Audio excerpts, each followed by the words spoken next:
स्वागत है आपका हमारे YouTube channel the Hindu editorial in Hindi. तो फ्रेंड्स, आज है 4 अगस्त 2020। तो आज जितने भी द हिंदू में जो इम्पोर्टेंट आर्टिकल्स आए होंगे उनका हिंदी में डिस्कशन प्लस आपको PDF भी हिंदी में दी जाएगी। तो चलिए दोस्तों शुरू करते हैं। तो आज जो आर्टिकल आया है वो आया है जो पिछली बार 5 अगस्त 2019 को जम्मू कश्मीर में अनुच्छेद 370 और 35 से हटा दिया गया, उससे रिलेटेड आज आर्टिकल आया है, क्योंकि कल उसको हटाए हुए 1 साल पूरे हो जाएंगे। और दोस्तों कल एक और दिन है, अयोध्या में श्री राम का जो मंदिर है वहाँ पे चीज़ें चल रही हैं, तो उसको भी लेकर के अभी चल रहा है। तो 2-3 दिन में उस पर भी रिलेटेड आर्टिकल आएंगे, अच्छे आर्टिकल्स आएंगे, तब हम डिस्कस करेंगे। क्योंकि अभी जो आर्टिकल्स आ रहे हैं वो उतने इंपॉर्टेंट नहीं है, जब वो अच्छे आर्टिकल्स आएंगे तब हम उनको डिस्कस करेंगे। तो चलिए दोस्तों शुरू करते हैं। तो यहाँ पे जो 3 आर्टिकल आए आज, पहला आर्टिकल था a year on article 370 and Kashmir myth making, और दूसरा आर्टिकल था ए change that hit federalism inclusion, और एक और आर्टिकल था टाइम ऑन टू अनलॉक। तो ये 3 आर्टिकल हैं, मैं इन तीनों को कंबाइन करके आपको डिस्कस कर देता हूँ। प्लस आपको एक क्वेश्चन भी दिया जाएगा, जो UPSC की तैयारी कर रहे हैं तो 200 से 250 वर्ड, जो स्टेट लेवल तैयारी कर रहे हैं वो 100 से 200 के बीच लिख सकते हैं, और जो SSC अदर्स कंपटीशन तैयारी कर रहे हैं वो इसको अपने हिसाब से फॉर्मेट में सेट करके लिख सकते हैं, या वो ऐसे की तरह भी उसको यूज़ कर सकते हैं। तो चलिए देखते हैं। तो मैं बेसिक चीज़ें आपको पहले क्लियर कर देता हूँ आर्टिकल में। तो पहले मैं ये बता देता हूँ उसमें, जैसे ये जो आर्टिकल है इसमें ये बताया गया है कि किस तरह से जो 1 साल जो आपने होम मिनिस्ट्री द्वारा जो बातें पार्लियामेंट में बोली गई, होम मिनिस्टर द्वारा, अमित शाह जी द्वारा, और प्लस इसके बाद जिन चीज़ों का हवाला दे करके वहाँ पे 370-35 से हटाया गया, और जिस जो प्रोसेस था उस प्रोसेस को जिस तरह से फॉलो किया गया है, और जो अभी करंट सिचुएशन है वहाँ पे कितने सारे वहाँ पे नेताओं को अभी बंद रखा गया है 1 साल से पब्लिक सेफ्टी एक्ट के अंतर्गत। तो इन सब चीज़ों को हम इसमें इस आर्टिकल में डिस्कस किया गया अच्छे से, कि क्या चीज़ें वहाँ पे असल में अभी होनी चाहिए, जो चल रही हैं अभी चीज़ें, उनको हटा करके क्या चीज़ें होनी चाहिए जो एक प्रॉपर डेमोक्रेसी को इंगित करे। तो चलिए दोस्तों देखते हैं। तो जो पहले देख लेते हैं जो क्वेश्चन है हमारा। क्वेश्चन ये है कि जम्मू कश्मीर की वर्तमान स्थिति में संतुलन की आवश्यकता है जो कि संघवाद एवं नागरिकों के मूल अधिकारों की रक्षा कर सके। व्याख्या करें। 200 से 250 शब्द। तो इससे रिलेटेड ही पूरा आर्टिकल है, आप इसको लिखिएगा। आप जो आपने पहले भी पढ़ रखा है उसको चीज़ों को मिला करके एक बेहतरीन आंसर लिखिएगा। तो यहाँ देखते हैं पहला आर्टिकल एडिटोरियल जो था, a year on article 370 and Kashmir myth making. भारतीय, देखिए जब पार्लियामेंट में बात शुरू हुई कि मतलब अमित शाह जी बैठे, उन्होंने बोला कि यही जड़ है 370 है जो वहाँ पे आतंकवाद और अलगवाद की चीज़ों को बढ़ावा देता है। तो बात असल में देखिए ये है कि आप जैसे कोई आप एक कंसिडर कर, लेट अस कंसिडर दैट कि मान लीजिए कोई आपके बगल में कोई आपका पड़ोसी है, तो आपको सरकार ने सुविधाएं दी। मान लीजिए आपको सरकार ने एक कोई कार दे दी कि मोदी सरकार ने आपको कार दे दी, अच्छा घर दे दिया, या कोई भी सरकार है उसने आपको अच्छा कार घर सब कुछ गिफ्ट कर दिया। बगल वाले को सरकार ने कुछ नहीं दिया, उस पर उसके घर से 2-3 लोगों को उठा ले गया, मतलब पुलिस आई उठा ले गई। तो इस तरह से क्या होगा, फिर वो आपसे ईर्ष्या करेगा, उसको जलन होगी, उसके अंदर वंचन की भावना आएगी कि मैं वंचित हूँ, वनरेबल सेक्शन से हूँ, मुझे चीज़ें नहीं मिल रही है और इसको इतनी अच्छी फैसिलिटी दी जा रही है, ये किया जा रहा है। उसी तरह से जम्मू कश्मीर भी है। जम्मू कश्मीर की अगर कंडीशन देखें तो वहाँ पे क्या है, वहाँ पे एक वंचन की भावना है वहाँ के लोगों में, जिस तरह से वहाँ पे लोगों को चीज़ें नहीं मिल रही है, और जितने अदर स्टेट हैं उनके यहाँ सब चीज़ सुविधाएं हैं, सब चीज़ है। विशेष राज्य का दर्जा तो दिया गया है, लेकिन क्या वो सही मायने में विशेष राज्य का दर्जा है उन्हें, तो वो चीज़ें इस आर्टिकल में डिस्कस की गई हैं। तो भारतीय जनता पार्टी की लंबे समय से चली आ रही जम्मू कश्मीर में अनुच्छेद 370 हटाने की प्रतिबद्धता एवं विशेष राज्य के दर्जे को छीन लेने और साथ ही राज्य बनाने के लिए अवधारणा क्या है, कश्मीर पूर्व की स्थिति कैसी थी। मतलब इससे पहले जब से इन्होंने 370 हटाया 5 अगस्त 2019 से, तो उससे पहले वहाँ की सिचुएशन क्या थी, उसके बाद की भी सिचुएशन क्या है। आज देखिए सिचुएशन ये है वहाँ पे कि 5 अगस्त से इंटरनेट को उससे पहले से 1-2 दिन पहले से बंद कर दिया गया है। आज वहाँ पे 1 साल हो गए इंटरनेट 2G अलाउड किया गया, उससे ऊपर नहीं किया गया। आप सोचिए अभी दिल्ली दंगे हुए थे, जो जो इस सिचुएशन को फेस किए हैं, जहाँ जहाँ पे इंटरनेट बंद किए गए एक दिन के लिए, आपकी हालत क्या हो गई। वहाँ पे 1 साल से इंटरनेट बंद है, वहाँ पे किस तरह से जो ऑनलाइन, अब लॉकडाउन में आपने इंटरनेट बंद कर दिया है, लॉकडाउन में आपने सब चीज़ें बंद कर दी, इंटरनेट वहाँ बंद है। जो लोग जॉब कर रहे होंगे वहाँ पे, उनको ऑनलाइन काम करने के लिए बोला गया होगा, तो किस तरह से काम कर रहे होंगे वहाँ पे। आप खुद उस सिचुएशन में जाके सोचिए ना कि किस तरह से आपको वहाँ पे क्या प्रॉब्लम लोग फेस कर रहे हैं। और कश्मीर में हमारे राष्ट्रीय विषय का एक पसंदीदा स्थल रहा है। यह वो विषय है जो वर्षों से प्रत्येक भारतीय की अभिव्यक्ति से जुड़ा है, जैसे मंत्रमुग्ध करने वाली सुंदरता, सीमा विवाद आदि ऐसे विषय हैं जो दशकों से चले आ रहे हैं। मतलब आप पीछे से उठा के देख लो, छोटा बच्चा भी है, उसे फिल्में उसके ऊपर बनाई जाती है, उसमें दिखाया जाता है कि कश्मीर कैसा है, वहाँ पे आतंकवादी किस तरीके से आते हैं। तो एक जो छोटा बच्चा देश का पैदा होता है, बचपन से ही घर में कश्मीर, पाकिस्तान, ये सब चीज़ें उसको दिमाग में घूमती रहती है, बड़े होके वही चीज़ें वो एक्सेप्ट करता है। तो जब माहौल में उसे वही माहौल मिला कि हाँ कश्मीर में आतंकवादी ही रहते हैं, वो सुंदर है, स्विट्ज़रलैंड है, लेकिन वहाँ पे आतंकवादियों ने ऐसा बना दिया है, वहाँ पे जितने भी ये अलगवादी वहाँ पे जो पाकिस्तानी आते हैं वो रहते हैं, बंदूकें देते हैं बच्चों को, वहाँ पे हथियार दिए जाते हैं, बम फोड़े जाते हैं। जब बचपन से एक बच्चे के अंदर आप एक अवधारणा ऐसी, मतलब ऐसी सिचुएशन क्रिएट कर दोगे उसके माइंड में कि हाँ इस चीज़ों को लेकर तुम्हारा अप्रोच यही है, तो बड़ा होकर भी ऐसे ही चीज़ें सोचता है कि हाँ कश्मीर तो बेकारी है, वहाँ पे सब आतंकवादी हैं, ये हैं वो हैं। तो यही मेरा सुंदर तो है, लेकिन वहाँ सीमा विवाद से मुद्दा है, अलगवादी का मुद्दा है, वहाँ पे आतंकवादी हैं और सब चीज़ें हैं। तो आप ऐसी चीज़ें पहले बच्चों के मन में ना बनाओ, क्योंकि आने वाला जो भविष्य है, जो वही बच्चे जब बड़े होंगे तो उनकी मानसिकता कश्मीर को लेकर के वैसी ही रहेगी। कश्मीर चित्रण, उनमें से सबसे प्रमुख में से है भारतीय संविधान के अनुच्छेद 370 और 35 की समस्या। गृह मंत्री अमित शाह द्वारा 370 को जम्मू कश्मीर में आतंकवाद की जड़ बताया। व्यापक रूप से स्वीकार की यह धारणा इस तथ्य के साथ नहीं है कि घाटी में 370 हटाने के बाद आतंकवाद कम हुआ है। आपने बोल दिया कि आतंकवाद की जड़ 370 ही है, तो क्या आप ये बता सकते हैं 370 हटाने के बाद वहाँ पे आतंकवाद, जो आतंकवादी गतिविधियाँ वो कम हुई हैं? रोज़ कहीं न कहीं आप देखते हैं कोई हमारा भारतीय सेना का जांबाज सैनिक मारा जा रहा है, कहीं कुछ विस्फोट हो रहा है, कहीं कोई वहाँ का नागरिक मर गया, कोई वहाँ के स्थानीय पुलिस का कोई सिपाही था वो शहीद हो गया, कोई बड़ा अधिकारी शहीद है। इस तरह सिचुएशंस अभी भी चल रही हैं। तो आप किस तरह से बोल सकते हो कि 370 या 35 से हटाने के बाद वहाँ पे कंट्रोल हुई हैं चीज़ें? जम्मू कश्मीर को बर्बाद करने, इसके विकास को रोकने और उचित स्वास्थ्य एवं उद्योगों के मार्ग में अवरोध उत्पन्न करने के लिए इसी संवैधानिक प्रावधान को जिम्मेदार ठहराया जाता है। वास्तव में जम्मू कश्मीर अन्य राज्यों की तुलना में बेहतर प्रदर्शन किया। इसका एक कारण 1950 के दशक की शुरुआत में राज्य में किए गए भूमि सुधार जो कि 370 के कारण संभव हो सके।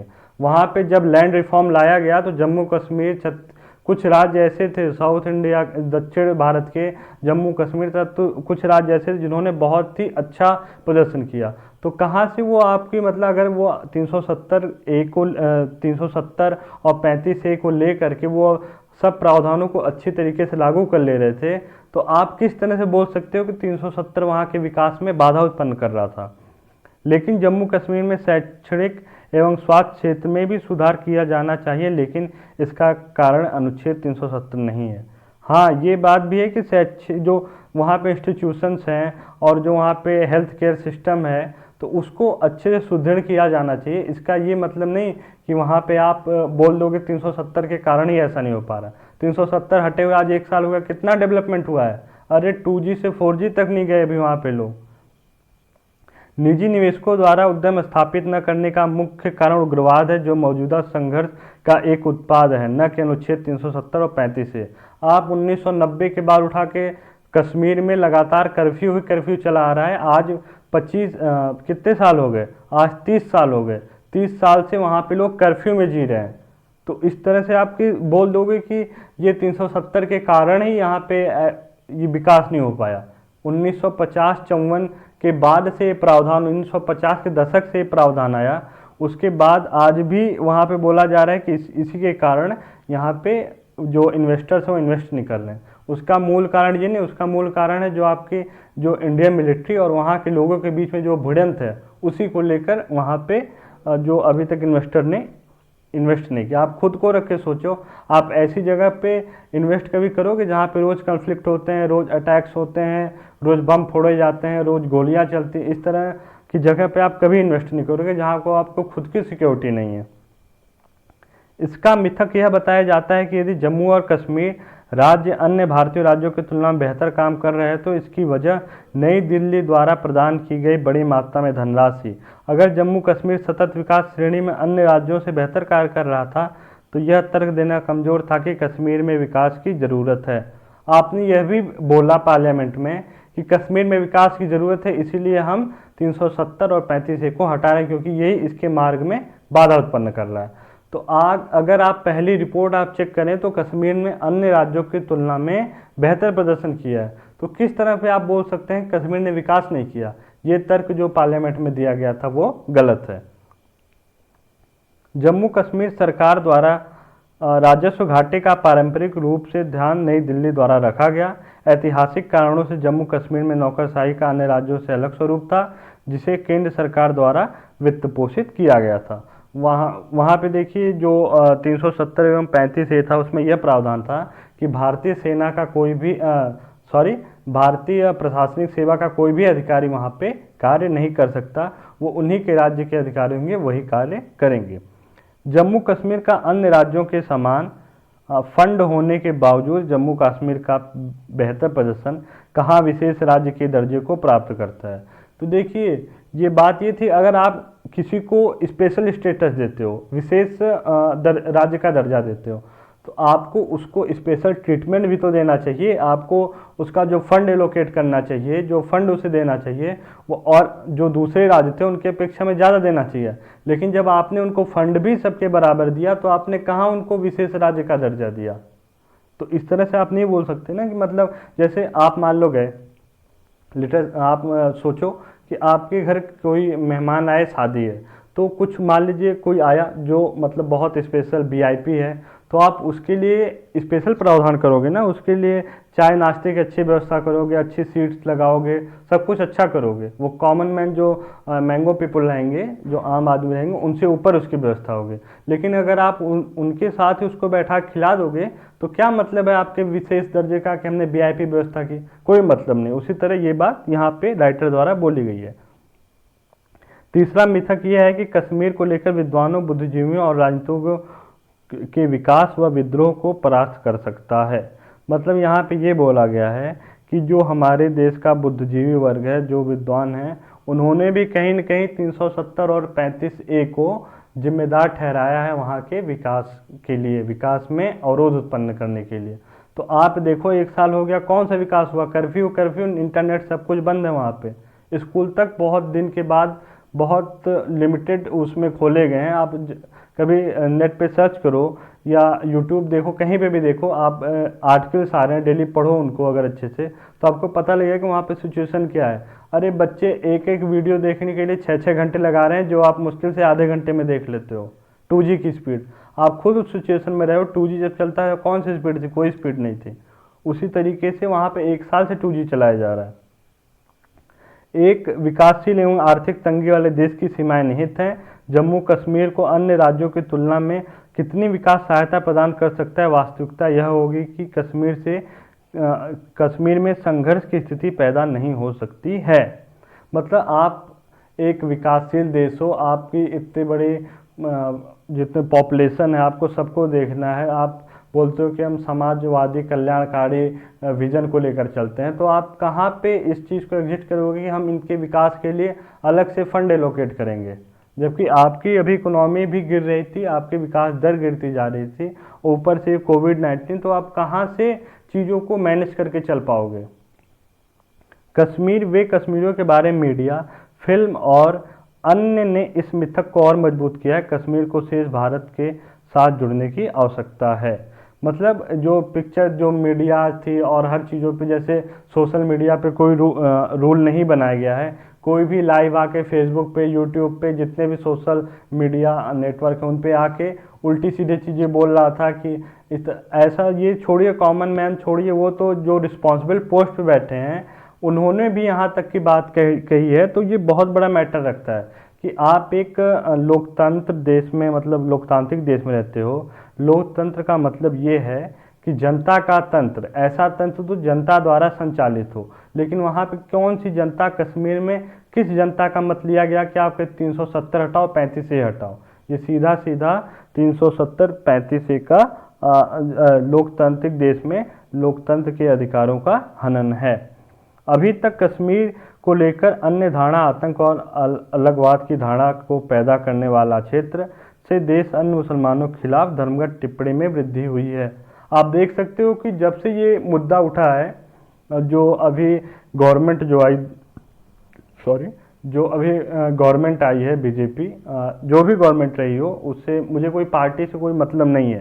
लेकिन जो एजेंडा चलाया गया हिंदुत्व का, हिंदुत्व या फिर किसी भी रिलीजन को लेकर के इलेक्शन लड़ना, इलेक्शन जीतना, फिर किसी धर्म के खिलाफ प्रचार करके कि ऐसा वैसा, कि मतलब इन्हीं लोगों ने ऐसा किया।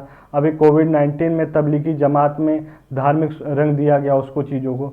तो आपने मतलब गलती क्यों, इन्होंने वो ऐसे जमात या इतना बड़ा समारोह उस समय नहीं करना चाहिए था। लेकिन इस तरह से आप 2-3 लोगों को लेकर के पूरी एक कौम को बदनाम नहीं कर सकते किसी भी। अब मान लीजिए हिंदू, अभी महाराष्ट्र में मॉब लिंचिंग की गई, एक साधु की मार के हत्या की गई, तो क्या उसको लेकर के ईसाई धर्म या हिंदू धर्म या जो भी धर्म है उसको पूरे धर्म को बदनाम किया जाना प्रासंगिक है? ये कहीं से ही प्रासंगिक नहीं है। क्योंकि जब तक कश्मीरी संतुष्ट नहीं होंगे तब तक पाकिस्तान द्वारा वहाँ दखल दिया जाएगा।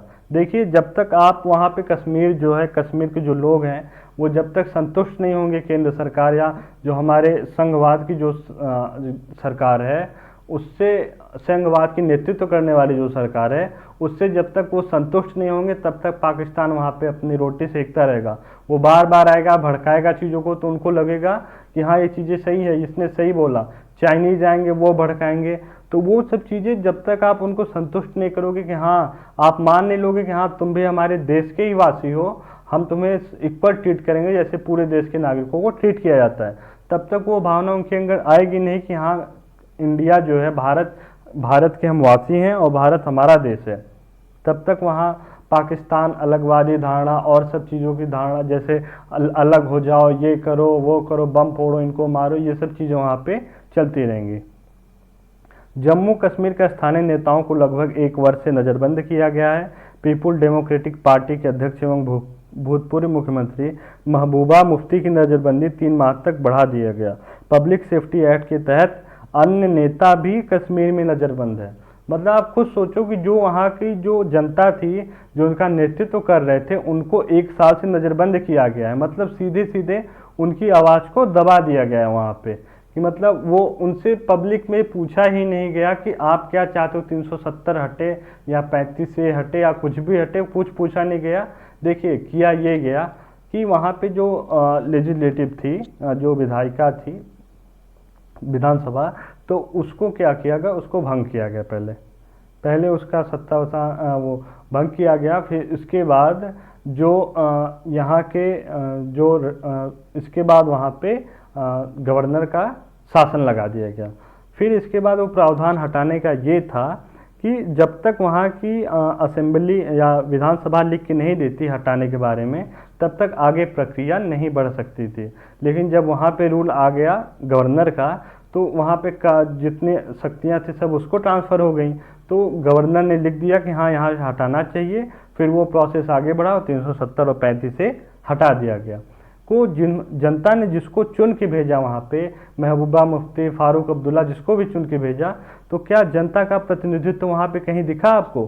कहीं नहीं दिखा। वो तो जो भी किया गया, ये एक सीधी है कि लोकतांत्रिक जो मर्यादा है उसका यहाँ पे हनन किया गया है। 2019 में बीजेपी हिंदुत्व के मुद्दे पर पुनः केंद्र में आई तथा जम्मू कश्मीर के मुद्दे पर। देखिए, जब भी इलेक्शन होते हैं तो पार्टियां कोई ऐसा एजेंडा या मैनिफेस्टो बना देती हैं जो लेकर वो इलेक्शन लड़ती हैं। लेकिन आप सब कुछ करो, लेकिन ऐसे मत बनाओ कि जो ध्रुवीकरण हो देश में ही, देश के अंदर ही ध्रुवीकरण होने लगे, धर्म को लेके, जात को लेके, संप्रदाय को लेके। अगर इन चीज़ों पे ध्रुवीकरण हो रहा है तो आने वाले भविष्य के लिए, ये देश के भविष्य के लिए खतरा है। केंद्र द्वारा जम्मू कश्मीर हटाए गए 370 और अनुच्छेद 35 से भारत में लोकतंत्र की स्थिति पर प्रश्न चिन्ह उठाती है। जम्मू कश्मीर न्यायालय और सर्वोच्च न्यायालय ने संविधान संबंधी इस स्थिति में कोई प्रतिक्रिया नहीं दी और इसे बरकरार रखा है। कुछ विद्वान इसे लद्दाख व चीन विवाद के साथ जोड़कर देख रहे हैं। देखिए, यहाँ पे अगर चाहे होते तो स्वी मोटो एक्शन यहाँ पे सर्वोच्च न्यायालय को लेना चाहिए था, या जम्मू कश्मीर हाई कोर्ट को भी कोई एक्शन लेना चाहिए था, लेकिन क्योंकि इन्हें बनाया किस लिए गया, लोकतंत्र जो संविधान है उसके जो नियम है उनकी रक्षा के लिए इनको बनाया गया, लेकिन इन्होंने भी वहाँ पे अपना रोल अच्छे से नहीं निभाया। और कुछ लोग ये भी बोल रहे हैं, जो विद्वान हैं, कि जो चाइना का जो बार बार लद्दाख बॉर्डर पे जो एग्रेशन जो स्थिति पैदा कर रहे थे विवाद की, उसको लेकर के भारत ने जम्मू कश्मीर को यूनियन टेरिटरी बनाया और पूरा एरिया जो पीओके से जो अपने मैप में दिखाया इन्होंने, पीओके से लेकर नीचे तक वो लद्दाख में ला दिया, ताकि वहाँ पे जो पूरा कंट्रोल है वो केंद्र सरकार का हो। इस स्थिति को निपटने हेतु जो भारत के पास दो रास्ते हैं। पहला, केंद्र सरकार को जम्मू कश्मीर के निवासियों से बात करनी होगी, माध्यम सोशल मीडिया, इंटरनेट की छूट आदि, अभिव्यक्ति की स्वतंत्रता। देखिए, जो मूल अधिकार में है हमारे अभिव्यक्ति की स्वतंत्रता, जो अभिव्यक्ति की स्वतंत्रता है, अगर आप वहाँ पे जो लोग हैं, एक एक आदमी से तो आप पूछ नहीं पाओगे घर घर जाके, तो इसलिए आप वहाँ पे इंटरनेट और अन्य चीज़ों की फैसिलिटी वहाँ पे लागू कर दो, तथा जो ऐसी गतिविधियाँ हैं जिनका हवाला देकर के आपने बंद किया कि जो आतंकवादी गतिविधियाँ हैं वो मैसेजेस इसी से द्वारा फैलाए जाते हैं, तो उन चीज़ों पे बैन करो। अब एक के लिए पूरे समाज को ही बंद कर देना ये गलत चीज़ है ना, तो आप वहाँ पे जो निवासी हैं उनसे राय लेनी चाहिए आपको कि हाँ ये हटाया गया तो क्या आप इससे खुश हैं या ना खुश हैं, या चीज़ें आपको कैसी लगी। तो जो उस राज्य में रहते हैं लोग उनसे पूछो कि हाँ क्या सिचुएशन है। दूसरा क्या है, सभी राजनीतिक कैदियों की आज़ाद करना तथा राज्य का पुनः दर्जा देना। तो जो राजनीतिक कैदी हैं वहाँ पे, जो नेताओं को आपने वहाँ पे बंद किया, उनको पब्लिक सेफ्टी एक्ट के तहत उनको छोड़ो आप वहाँ पे। उनको छोड़ने के बाद उनसे आप देखो कि मतलब जनता का क्या रिएक्शन है, क्योंकि आप जो विश्व गुरु बनने की जो पहल है आपकी, आप बताते हो दुनिया में सबसे बड़े डेमोक्रेटिक देश हम हैं, लोकतांत्रिक मर्यादाओं का हम पालन करते हैं और सब चीज़ें करते हैं, तो आपको वहाँ पे वो चीज़ें इम्प्लीमेंट करनी चाहिए ताकि आपकी जो प्रतिष्ठा है विश्व स्तर पे वो बरकरार रहे। पहले कश्मीरियों को विश्वास दिलाना होगा कि वे भारत संघ के ही नागरिक हैं तथा उन्हें उसी तरह लोकतांत्रिक अधिकार देने होगा जिस तरह अन्य देश नागरिक को प्राप्त हैं। 1990 के बाद से घाटी में तनाव, जिससे आज तक कर्फ्यू की स्थिति है, अतः यह मूल मानवाधिकारों का हनन है जिस पर सर्वोच्च न्यायालय एवं केंद्र सरकार को अपनी स्थिति का निर्धारण करते हुए भारत की प्रतिष्ठता को बनाए रखना चाहिए। भारत सरकार द्वारा 5 अगस्त 2019 के बाद 6 महीने तक पीएसए का उपयोग कर रही, जो कि सरकार के दावों पर प्रश्न चिन्ह लगाता है। आपने विकास की बात कही, सब चीज़ें कही, लेकिन आप जब वहाँ पे हटाया तो पब्लिक का जो वहाँ की जनता थी उसका एग्रेशन इतना ज़्यादा था कि आपको 6 महीने तक पब्लिक सेफ्टी एक्ट का प्रयोग करना पड़ा। ये मतलब आप देखिए, आपने ज़बरदस्ती चीज़ों को किया, तभी तो वहाँ पे जो पब्लिक है वो बहुत ज़्यादा उस एग्रेशन में है, मतलब बहुत ज़्यादा चीज़ों के विरोध में है। तो अब देख लेते हैं जो पब्लिक सेफ्टी एक्ट है वो क्या है। जम्मू कश्मीर सार्वजनिक सुरक्षा अधिनियम 1978 एक निवारक विरोध कानून है।